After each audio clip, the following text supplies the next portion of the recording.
जय मसीह की मेरे प्यारे मित्रों, आप सभी को स्वागत है बाइबल के अध्ययन में। आज का विषय है यीशु का स्वागत या केवल दिखावा। मैं फिर से दोहराना चाहूंगा आज के विषय को, यीशु का स्वागत या केवल दिखावा। काफी रोचक विषय है भाई और बहनों, आप सभी बने रहिएगा।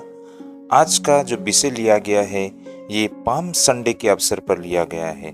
तो भाई और बहनों, आइए हम इसे अध्ययन करना आरंभ करते हैं। भाई और बहनों, इस तथ्य को समझने के लिए हम मत्ती रचित सुसमाचार 21 अध्याय 1 से लेके 11 पद तक देख सकते हैं। यहाँ पर इस वचन को हम पढ़ने पर हमें ये पता चलता है कि उस समय की स्थिति इस प्रकार थी। उस समय यरूशलेम में यहूदियों का बड़ा त्योहार फसह का पर्व यानी कि पास ओवर मनाया जा रहा था। उस वक्त बहुत सारे लोग दूर दूर से शहर में आए थे। लोग एक मसीहा यानी कि उद्धारकर्ता का इंतजार कर रहे थे। वे सोचते थे कि मसीहा आएगा और उन्हें रोमी शासन से आजाद करेगा। तभी प्रभु यीशु मसीह यरूशलेम में प्रवेश करते हैं।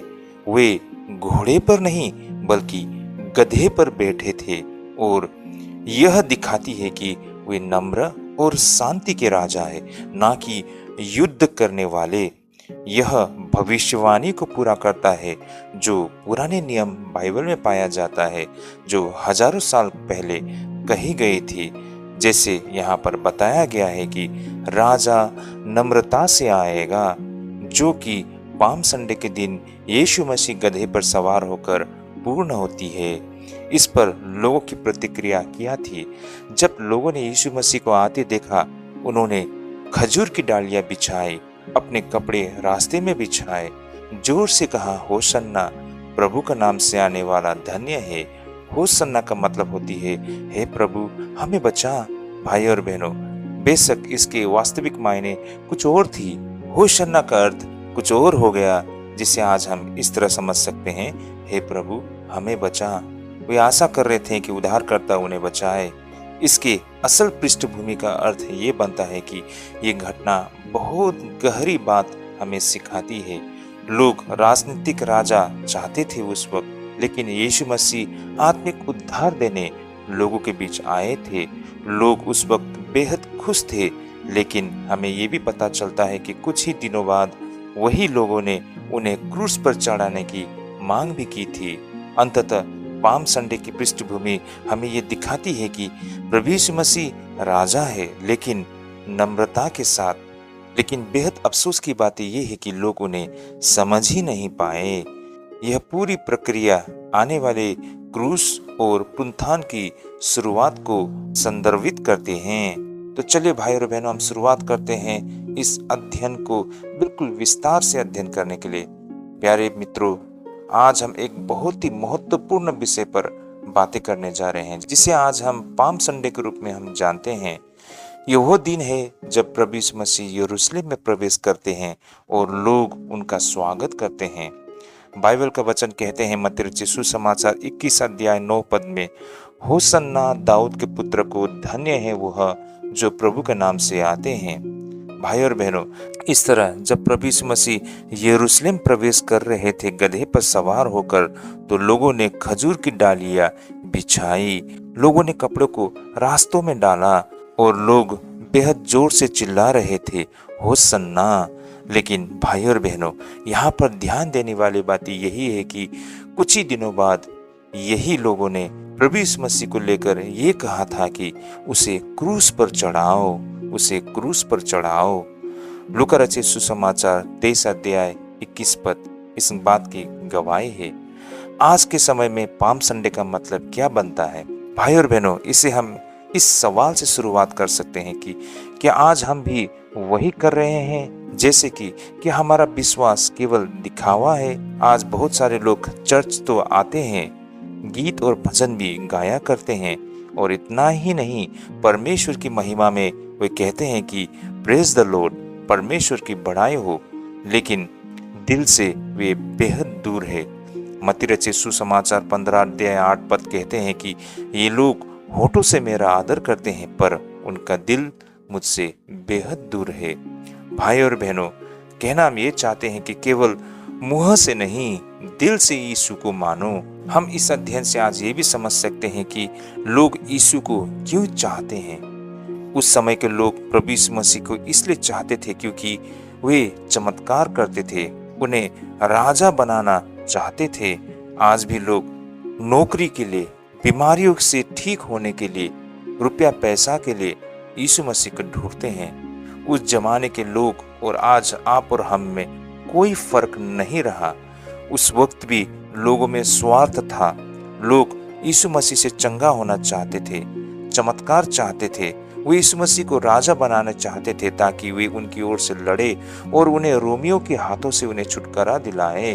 भाई और बहनों, आज हम भी उसी प्रकार हैं। लोग चर्च में आते हैं इसलिए, भाई और बहनों, किसी को आस है कि उसे नौकरी मिल जाए। कुछ लोग ये आस लगाए आते हैं कि बीमारी से ठीक हो जाए। कुछ लोग चाहते हैं कि वे धनवान बने। भाई और बहनों, यहाँ पर प्रभु यीशु मसीह के प्रति प्रेम नहीं, लेकिन लोगों की स्वार्थ दिखाई देता है। भाई और बहनों, कहने का तात्पर्य यह नियत से संबंधित है। आपका नियत दिखाता है कि आप सच्चे हो या गलत हो। क्या आप परमेश्वर से प्रेम करते हैं या फिर प्रभु के निकट आप इसलिए आते हैं ताकि आपकी मांगे पूरी हो। ये दिखाता है कि आप वास्तव में परमेश्वर से कितना प्रेम करते हैं, आपका मन कितना साफ है। आपका नियत यहाँ से स्पष्ट होता है। यूहन्ना रचित सुसमाचार 6 अध्याय 26 पद में कहते हैं कि तुम मुझे इसलिए ढूंढते हो क्योंकि तुमने रोटी खाई और तृप्त हुए। भाई और बहनों, ये वचन स्पष्ट करता है कि उस समय लोग प्रभु को इसलिए ढूंढ रहे थे ताकि उनकी शारीरिक जरूरतों को पूरा हो सके। और इनफैक्ट आज के समय में भी यीशु मसीह के पीछे लोग इसलिए अनुसरण करते हैं ताकि उनकी शारीरिक जरूरत पूरा हो सके, ना कि वे परमेश्वर से प्रेम करते हैं। प्रभु यीशु मसीह को आशीष के लिए नहीं, बल्कि यीशु से संबंध के लिए उन्हें ढूंढे। भाई और बहनों, भीड़ के साथ चलना या सच्चाई के साथ, इस तथ्यों को भी आज हमने समझा है। पाम संडे में भीड़ ने प्रभु यीशु मसीह का स्वागत किया, खजूर की डाली और कपड़ों को रास्ते पर रखते हुए होसन्ना होसन्ना चिल्लाते हुए। लेकिन वही लोगों ने गुड फ्राइडे के दिन यीशु मसीह का विरोध किया और कहा, उन्हें क्रूस पर चढ़ा दो। आज भी लोग भीड़ के साथ चलते हैं। अगर सब गलत करे तब हम भी वही कर लेते हैं। अगर सब पाप कर रहे हैं तो हम भी वही कर लेते हैं। याद रखिए, निर्गमन 23:2 में ऐसा कहा गया है कि बुराई के लिए भीड़ का अनुसरण मत करो। मेरे प्रिय मित्रों, दुनिया किस ओर जाती है ये मायने नहीं रखती है, लेकिन मायने ये रखते हैं कि आप किस ओर जाते हैं। आपका विश्वास, आपका परमेश्वर के प्रति आपकी समझ, ये मायने रखती है। सच्चा मसीह भीड़ के पीछे नहीं, सत्य के पीछे चलता है। इस तथ्य को हमें समझना होगा। आज जन सैलाब ऐसे ऐसे लोगों के पीछे चलते हैं और उनके इशारों पर नाचते हैं। भाई और बहनों, ये मत सोचिए कि सारे लोग इनको सुनने जाते हैं और इनका अनुसरण करते हैं तो सही होगा। ऐसा नहीं है भाई और बहनों। इस तथ्य से हमें इस सच्चाई को समझ सकते हैं। हमने ये भी देखा है कि यीशु राजा है, लेकिन कैसे? यीशु मसीह घोड़े पर नहीं, गधे पर आए थे। क्यों? क्योंकि वे शांति के राजा है। यूहन्ना रचित सुसमाचार 18 अध्याय 36 पद में ऐसा कहा गया है कि मेरा राज्य इस संसार का नहीं है। बड़ी विडंबना की बात यह है कि आज के समय के विश्वासी वे शक्ति चाहते हैं, यानी कि पावर, वे पोजीशन चाहते हैं, यानी कि ओहदा, और ढेर सारा रुपया पैसा संपत्ति चाहते हैं। लेकिन यीशु कहते हैं कि नम्र बनो। आज आप क्या बनना चाहते हो? अमीर या नम्र? ऊंचा ओहदा या फिर नम्र बनना चाहते हो? या रुपया पैसा धन संपत्ति या फिर नम्र बनना चाहते हो? क्या हम यीशु को सच में अपने जीवन में आने दे रहे हैं? पाम संडे में लोगों ने रास्ता खोला, लेकिन उन्होंने अपना दिल नहीं खोला। प्रकाशित वाक्य 3:20 में कहा गया है, देख मैं द्वार पर खड़ा होकर खटखटाता हूँ। भाई और बहन, यीशु के प्रति अपने दिल के दरवाजे को खोल डाले, ये मायने रखता है। तो भाई और बहनों, आज हम क्या करें? केवल संडे के क्रिश्चियन मत बने, हर दिन यीशु के साथ चले। दिखावा छोड़ो, यानी कि सच्चा जीवन अपनाओ। भीड़ का नहीं, परमेश्वर का अनुसरण करो, यानी कि नम्र बनो। जैसे प्रभु यीशु मसीह नम्र थे। अंततः पाम संडे हमें एक सवाल पूछता है, क्या मैं सच में यीशु का अनुसरण करता हूँ या सिर्फ भीड़ का हिस्सा हूँ? आज हमें निर्णय लेना होगा, केवल होसन्ना बोलना नहीं बल्कि जीवन बदलना होगा।